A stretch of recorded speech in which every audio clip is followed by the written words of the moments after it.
Some cars whisper something to you even just by existing. Mercedes-Benz classics are exactly like that. Now I'm going to tell you about 11 features found only in them, features you won't see in any other car, features that modern engineers still reference to this day. Some of them are no longer in production, and some have been swallowed up by technology. But I'm warning you, when you reach the 9th one, you'll probably think, why has nobody told me this before? And with the last one, the way you look at that car may change forever. If you're ready, let's begin. The first feature is the Sindelfingen hand craftsmanship and the white glove inspection process. When people talk about Mercedes-Benz factories, the first things that come to mind are robots, assembly lines, and efficiency. But during the era of classic Mercedes production, especially from the 1950s through to the late 1980s, something very different was happening at the Sindelfingen factory. Every car, before it was finished, was inspected from top to bottom by hand by a white-gloved specialist. These specialists didn't just check the paint. They examined the angle of every leather stitch, the torque of every screw, the reflection off every chrome piece. If a car failed this inspection, it was sent back. This wasn't just a quality control procedure. This was a Mercedes philosophy. The craftsmen working at Sindelfingen during that era would spend the greater part of their lives working on a single model. If a craftsman stitched a leather seam incorrectly, he was required to redo that same stitch the following day. This continued until it was perfect. This culture was later replicated with machines. Today, at a Mercedes factory, laser sensors and artificial intelligence cameras do the same job, perhaps more precisely, but certainly without that human spirit. There is a visible difference between a car being judged by a human eye as it passes along a production line and being scanned by an algorithm. The white glove process was the symbol of an era when it wasn't enough for a car to simply work. A Mercedes had to be flawless. This level of human touch no longer exists in any mass-produced vehicle. It's not economically possible. When you buy a classic Mercedes today, you realize you are buying the last remnant of an era.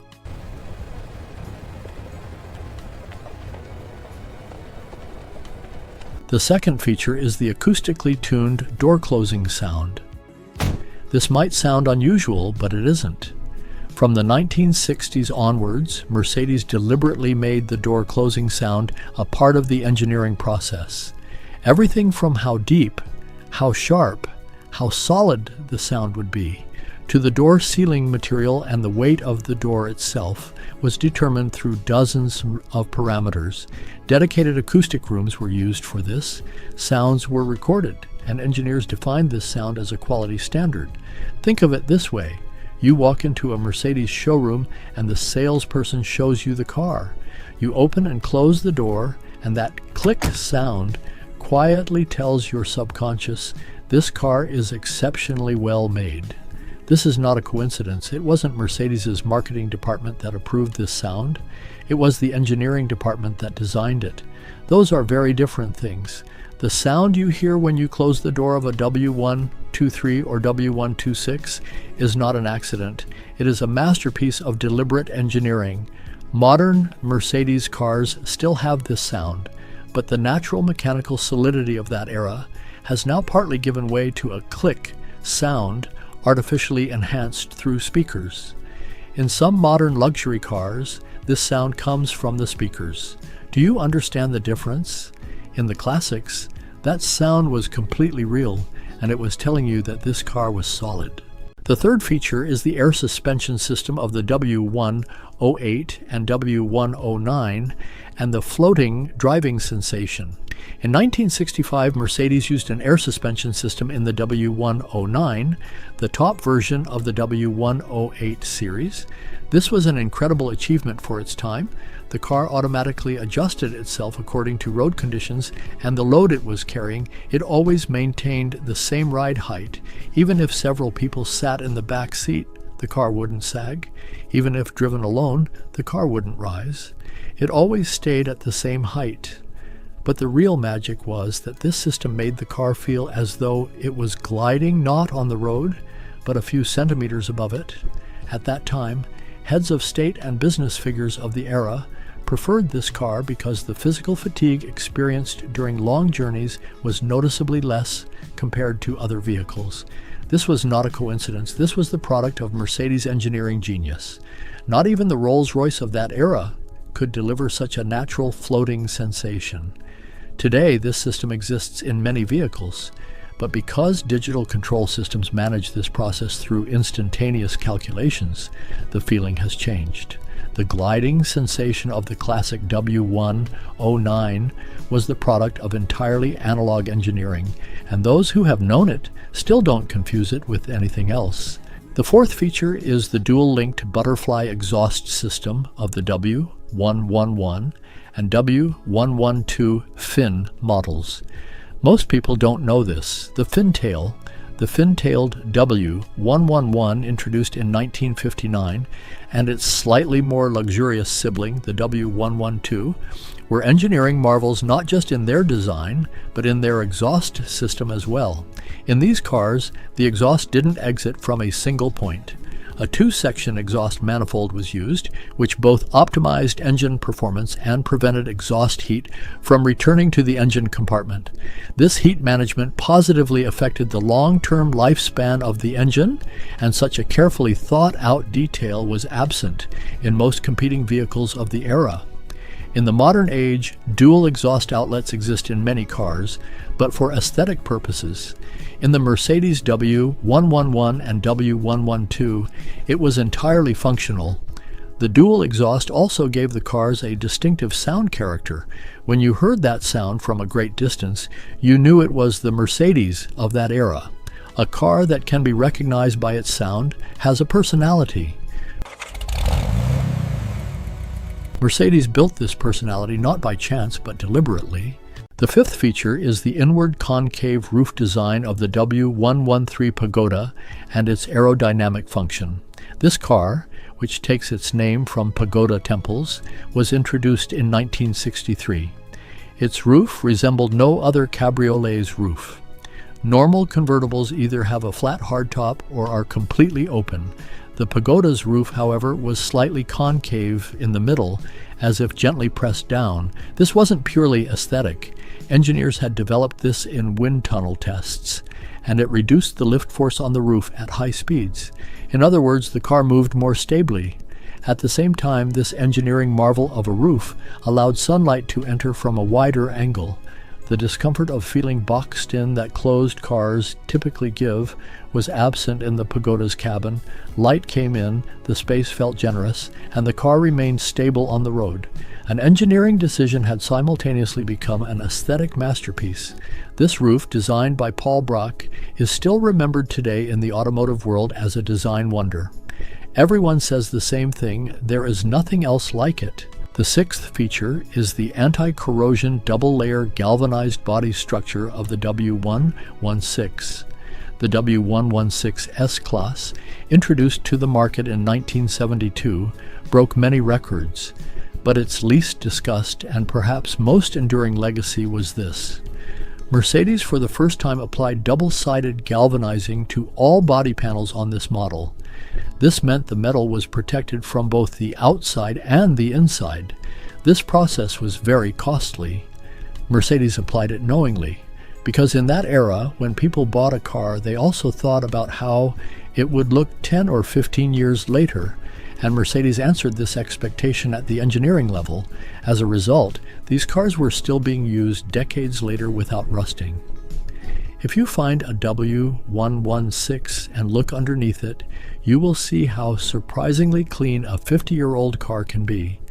This is not just a matter of maintenance, it is a matter of engineering. While many brand new cars today begin to rust within 4 years, the Mercedes of that era has barely rusted at all. The reason is that it was designed correctly once. The seventh feature is the automatic seatbelt extension system of the W126 front seat. When you see this feature for the first time, you can't help but smile. When you got into the W126 S-Class, introduced in 1979, the seatbelt would extend towards you after you closed the door. You didn't need to move your arm or lean forward.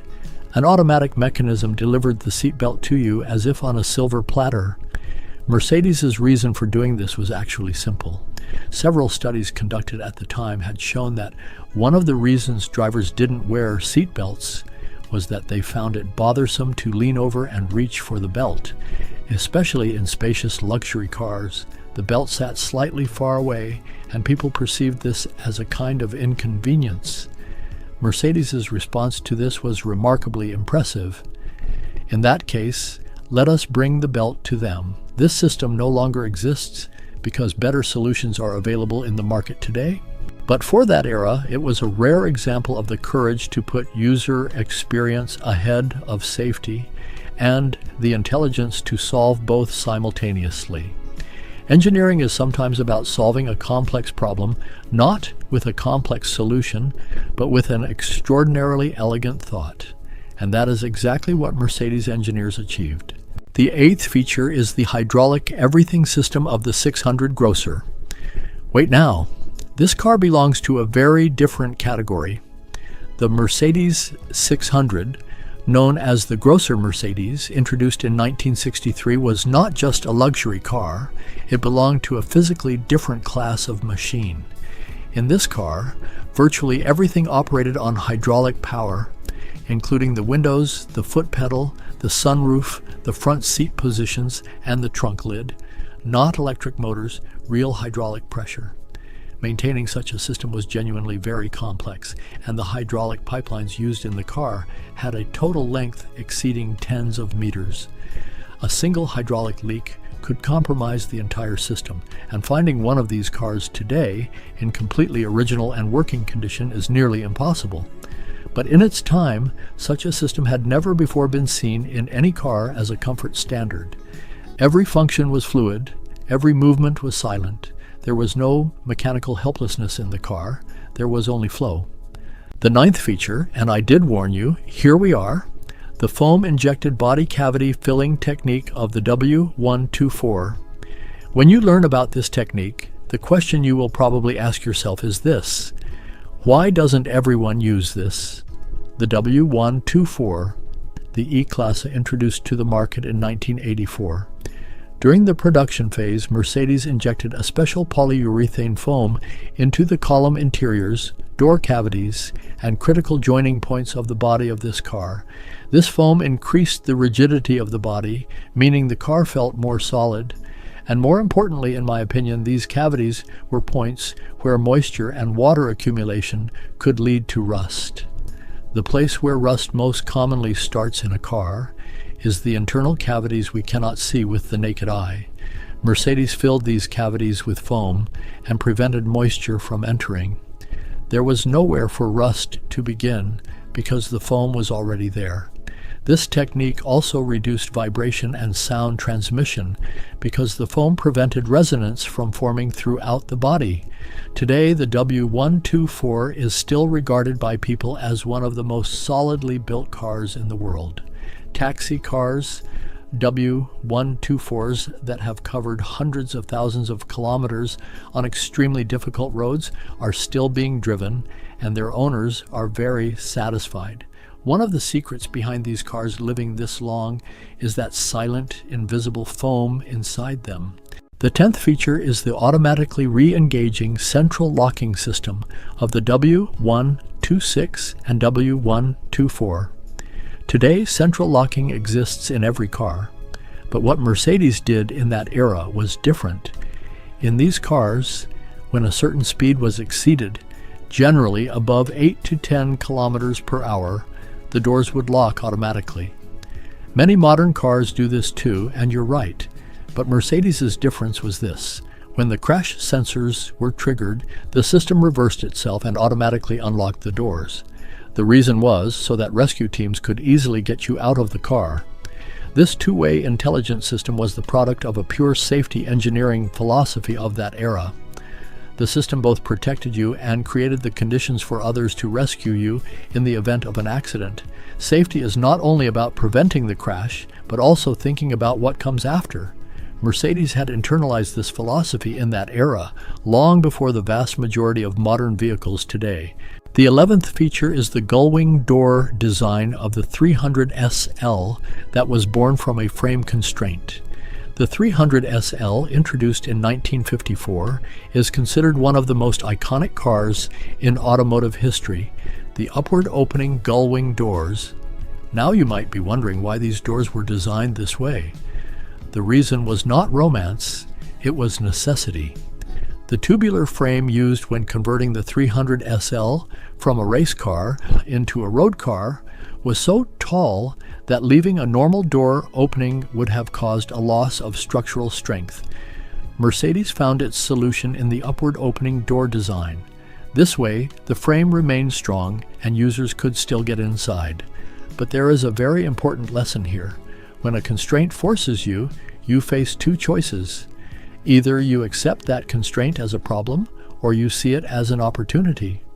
Mercedes engineers chose the latter and saw it as an opportunity. In the end, this choice was transformed into one of the most beautiful automotive design decisions in the history of cars. Today, gullwing doors exist in many cars, including the AMG GT, but none of them has the original reason behind the 300 SL gullwing. None of them has that necessity behind it, and that is why none of them can tell the same story. These are the 11 features that no other brand in that era did in exactly the same way, or applied with the same completeness. Each one is an engineering decision. Each one is the product of a philosophy.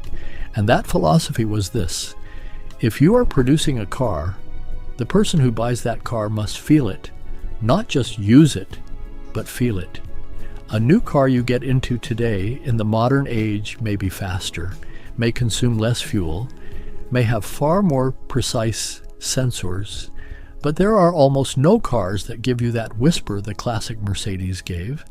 How many cars are there that leave the sounds of the world outside when a door closes, that make you feel when a journey begins that it is you who matters, not the road? Classic Mercedes was not just a vehicle, it was an argument. And that argument said, good engineering understands not just the numbers, but the human being. We have reached the end of the video. In the next video, I will be talking about 11 classic Mercedes cars that were far ahead of their time.